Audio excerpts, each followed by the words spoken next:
Black economy का क्या मतलब होता है, ये आज की इस वीडियो में सीख लेते हैं। ब्लैक इकोनॉमी को हिंदी में अनाधिकृत अर्थव्यवस्था कहा जाता है और इसका मतलब ये होता है कि जो ऐसी अर्थव्यवस्था होती है जो कानूनी तौर पर नहीं चलाई जाती है उसको ब्लैक इकोनॉमी कहते हैं। यानी कि जैसे लोग टैक्स बचाने के लिए जो काला धन का इस्तेमाल करते हैं या फिर बिना टैक्स चुकाए जो पैसा कमाते हैं या पैसे का लेन देन करते हैं, तो उस तरीके की जो व्यवस्था होती है उसको ब्लैक इकोनॉमी कहा जाता है। इसके लिए और भी बहुत से नाम हैं, जैसे ब्लैक इकोनॉमी को अंडरग्राउंड इकोनॉमी भी कहा जाता है, शैडो इकोनॉमी भी कहते हैं, इनफॉर्मल इकोनॉमी भी कहा जाता है और पैरेलल इकोनॉमी भी से कहा जाता है। यानी कि जो आपकी मुख्य अर्थव्यवस्था है जिस पर सरकार का कंट्रोल होता है, जिसमें सबको पता होता है कि इस चीज़ पर इतना टैक्स दिया गया है, ये चीज़ ऐसे होगी, तो उसको आप एक इकोनॉमी कहते हैं। ब्लैक इकोनॉमी का मतलब कि जो ऊपर का पैसा होता है, यानी कि मान लीजिए आप आमतौर पर कोई प्लॉट खरीदने जाते हैं तो आपसे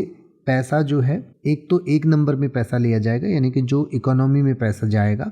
इसके अलावा आपसे कुछ पेमेंट जो है कैश अगर ले ली जाती है तो वो एक तरीके की ब्लैक इकोनॉमी में वो पेमेंट जाएगी। तो इस तरीके से ब्लैक इकोनॉमी का मतलब होता है जो अनाधिकृत अर्थव्यवस्था होती है उसे हम ब्लैक इकोनॉमी कहते हैं और इसको कुछ और नामों से भी जाना जाता है, जैसे कि मैंने आपको पहले बताया। इसको अंडरग्राउंड इकोनॉमी, शैडो इकोनॉमी या इनफॉर्मल इकोनॉमी या पैरेलल इकोनॉमी भी कहा जाता है। अब आप ऐसे ही किसी भी वर्ड का मतलब हिंदी और इंग्लिश में YouTube पर सर्च कर सकते हैं। आपको मेरी वीडियो मिल जाएगी जिसमें आप बिना किसी फालतू बकवास के सीधा उस वर्ड का मतलब समझ पाएंगे। तो ऐसी ही वीडियोस को देखते रहने के लिए चैनल को सब्सक्राइब करें और बेल आइकन को प्रेस करें।